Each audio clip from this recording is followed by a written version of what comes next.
Des otages ont donc été tués lors de l'assaut de l'armée algérienne, mais d'autres en ont réchappé. C'est le cas d'une trentaine de Philippins qui travaillaient sur le site gazier d'In Amenas. Manille a indiqué qu'ils avaient été ramenés par avion en Grande-Bretagne.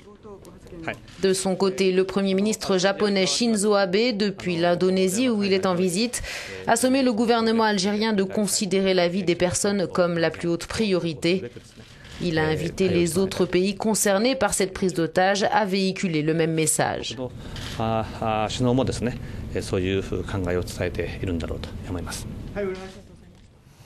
La Norvège est l'un de ces pays. Le ministre norvégien des Affaires étrangères a d'ailleurs précisé que l'Algérie a refusé l'aide et l'assistance d'autres nations. La Norvège, sans nouvelles de 8 ressortissants, œuvre auprès des autorités algériennes pour obtenir l'autorisation d'envoyer un avion médicalisé dans la région d'In Amenas.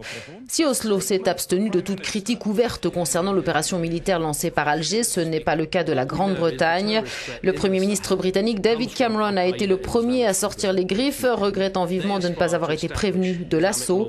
À Londres, devant le Parlement, il a mis en garde contre une menace grandissante d'Al-Qaïda. La menace terroriste dans le Sahel vient d'Al-Qaïda au Maghreb islamique, a-t-il dit. AQMI aspire à établir la loi islamique dans cette région et en Afrique du Nord. Alors que nous avons réduit l'ampleur de la menace d'Al-Qaïda dans d'autres parties du monde, notamment au Pakistan et en Afghanistan, celle-ci s'est installée ailleurs, a conclu David Cameron.